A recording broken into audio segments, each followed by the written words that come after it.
Nomor 3 ya. Nomor 3 yaitu hukumnya miliknya Dalton. Namanya adalah hukum perbandingan berganda. Hukum perbandingan berganda. Oke, hukum perbandingan berganda ini dicetuskan oleh Dalton, sehingga disebut dengan namanya hukum Dalton. Hukum Dalton. Kadang di beberapa sumber buku dituliskan hukum kelipatan perbandingan. Berarti ini sama dengan juga boleh, yaitu hukum kelipatan perbandingan. Hukum kelipatan perbandingan.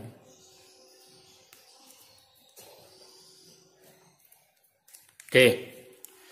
Dalton mengatakan di sini, jika dua macam unsur, katanya Dalton, jika dua macam unsur dapat membentuk beberapa senyawa, dapat membentuk beberapa senyawa. Jadi lebih dari, bisa 2 atau lebih dari 2. Beberapa senyawa. Saya kasih garis, beberapa senyawa. Maka perbandingan massa salah satu unsur, maka perbandingan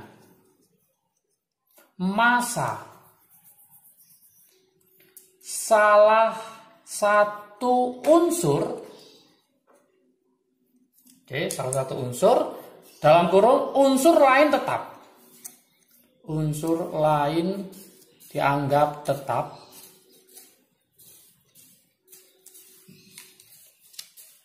Maka akan menunjukkan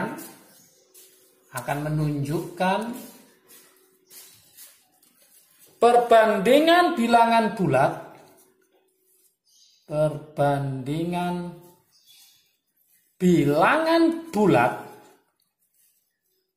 ini yang sangat penting, bulat dan sederhana. Jadi perbandingannya bilangan bulat dan sederhana. Saya garis bawah, bilangan bulat dan sederhana. Supaya paham, ini ada contoh soal,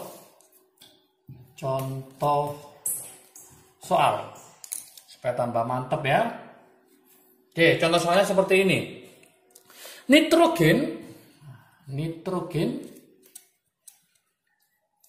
dapat membentuk senyawa-senyawa,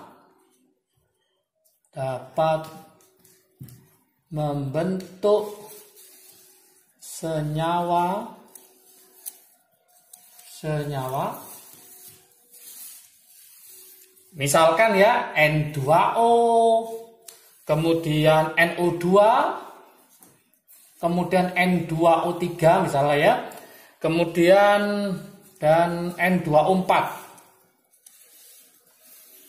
dengan komposisi sebagai berikut. Dengan komposisi sebagai berikut. Oke, saya tulis di sini ada senyawa ya, senyawa yang kita tulis tadi ada N2O, ada NO, ada N2O3, ada N2O4, kemudian ada massa N, masanya siapa? Yaitu nitrogen. Kemudian ada masanya oksigen. Kemudian di sini kita tulis perbandingan. Oke, berarti nanti kita ada punya senyawa, ada masanya N, ada masanya O, ada perbandingan. N nanti dalam satuan gram, ini juga dalam satuan gram ya. Tadi rumus senyawanya adalah apa? N2O, kemudian apa lagi? Yaitu NO2, kemudian N2O3, kemudian N2O4. N2O4. Masanya di sini kita buat ini 28 gram. 28 gram. Yang ini 16 gram. Misalnya gitu ya. Ini 14 gram. Yang ini 16 gram. Ini 28 gram. Kemudian yang ini 48 gram. Ini 28 gram sama. Yang ini saya tulis 64 gram. Oke. Pertanyaannya gini, bila massa N-nya dibuat tetap, berapakah perbandingan massa oksigennya? Maka N-nya ini kita buat tetap. Kita buat tetap.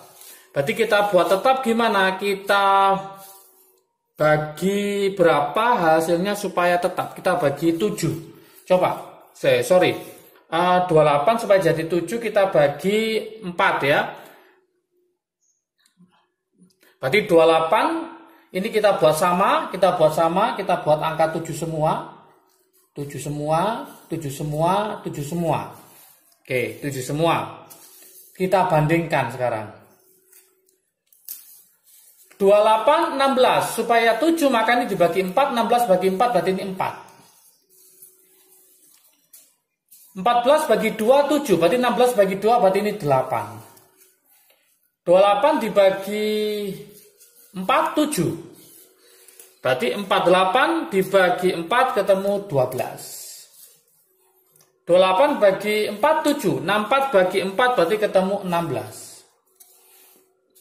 Tadi rumusnya, jika dua macam unsur dapat membentuk beberapa senyawa seperti ini, maka perbandingan massa salah satu unsur lain dibuat tetap, menunjukkan perbandingan bilangan bulat dan sederhana. Ini sudah bulat, tapi belum sederhana. Mari kita sederhanakan.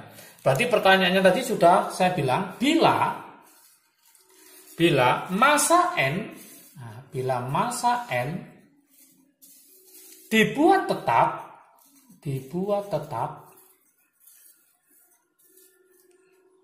maka perbandingan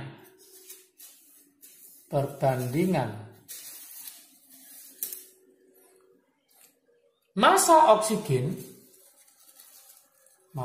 oksigen O ya dalam senyawa N2O dibanding NO2 dibanding N2O3 dibanding N2O4, kita tulis berapa aja?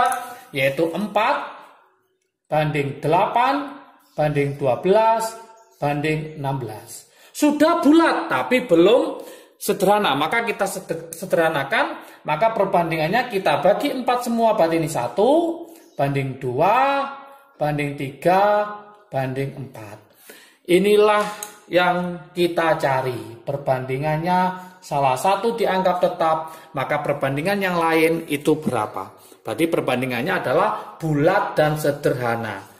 Oke, contoh soal yang kedua. Ini contoh soal yang pertama.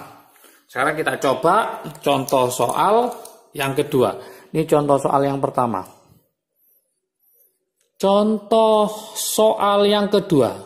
Supaya nanti lebih paham lagi ya tentang hukum Dalton atau hukum kelipatan perbandingan. Oke, contohnya seperti ini. Unsur P dan Q dapat membentuk dua senyawa. Dapat membentuk dua macam senyawa. Senyawa sebagai berikut ya, senyawa berikut. Oke, saya buatkan tabelnya. Kita punya senyawa, kemudian kita punya unsur P. Ini dalam persen ya. Terus kita punya unsur Q. Juga dalam persen. Oke, ada senyawa, ada unsur P, ada unsur Q. Ada senyawa 1, ada senyawa 2. Oke, di sini ada 25%. Berarti ini totalnya harus 100%, berarti ini 75%. Yang ini 50%, berarti ini 50% juga, karena totalnya harus 100. Nah, modelnya seperti ini. Ya, tabelnya.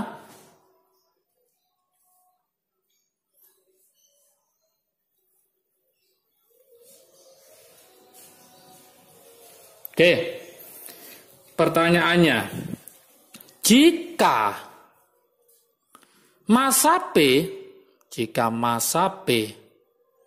dibuat tetap, tentukan perbandingan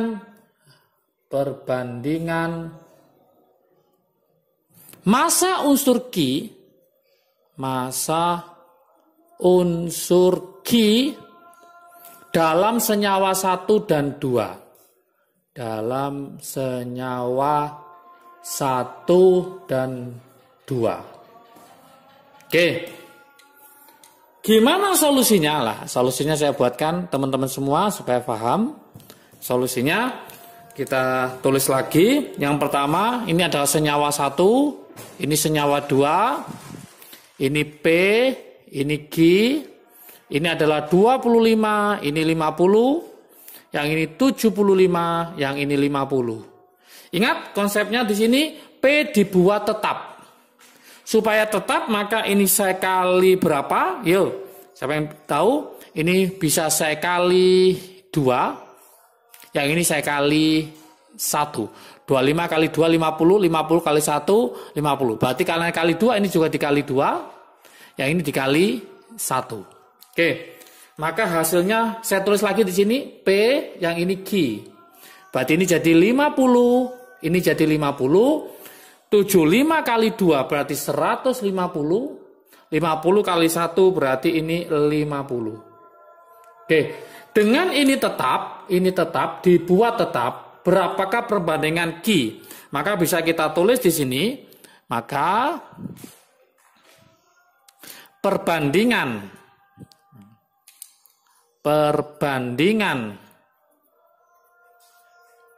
Q pada senyawa 1 dibanding senyawa 2, kita tulis lagi di sini berapa? 150 dibanding 50. Harus sederhana. Berapa banding berapa? Kita bagi 50, berarti ini 3 banding 1. Inilah jawabannya. Sangat mudah sekali. Oke, supaya paham, ini saya buatkan latihan soal buat teman-teman supaya nanti bisa belajar. Kalau sudah ketemu jawabannya, silakan taruh di kolom komentar supaya saya tahu tingkat pemahaman teman-teman terhadap materi hukum perbandingan berganda, hukum Dalton ini. Latihan soalnya saya buatkan. Oke, nomor 1. Oke, satu saja ya. Unsur senyawa A dan B, unsur senyawa A dan B membentuk dua senyawa,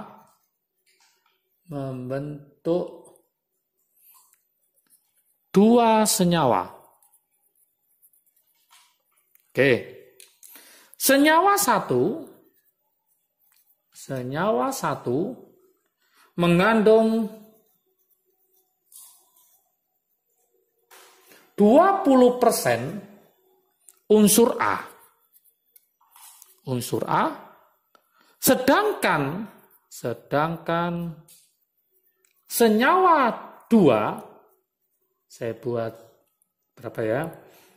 Mengandung, saya tulis 25 aja, 25% unsur A. Pertanyaannya adalah perbandingan massa unsur B, perbandingan massa unsur B pada senyawa 1 dan 2. Pada senyawa 1 dan 2. Nah, ada clue-nya di sini.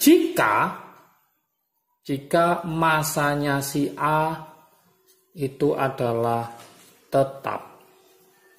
Oke, unsur senyawa A dan B membentuk dua senyawa. Senyawa 1 mengandung 20% unsur A, sedangkan senyawa 2 mengandung 25% unsur A. Sama-sama A ya. Pertanyaannya, perbandingan massa unsur B pada senyawa 1 dan 2 jika massa A tetap itu berapa? Jadi yang dibuat tetap adalah A, maka yang ditanyakan adalah perbandingan massa unsur B pada senyawa 1 dan senyawa 2. Oke, inilah hukum-hukum dasar kimia part 2. Setelah video ini nanti akan saya buatkan hukum-hukum dasar kimia part 3. Itu lanjutan, yaitu nomor 4 ya, tentang hukum Avogadro dan hukum Gay-Lussac. Oke, semoga lebih paham. Jangan lupa latihan soalnya dikerjakan, nanti jawabannya taruh di kolom komentar ya. Oke, jika video ini bermanfaat bagi kalian, silahkan di-share ke teman kalian supaya manfaatnya semakin banyak lagi. Jangan lupa like, subscribe, dan komentarnya. Juga lonceng ditekan supaya tidak ketinggalan video terbaru dari Kim UD. Oke, semangat belajarnya, jaga kesehatan, sukses selalu. Salam sukses dari Kim UD, asiknya belajar kimia. Assalamualaikum warahmatullahi wabarakatuh.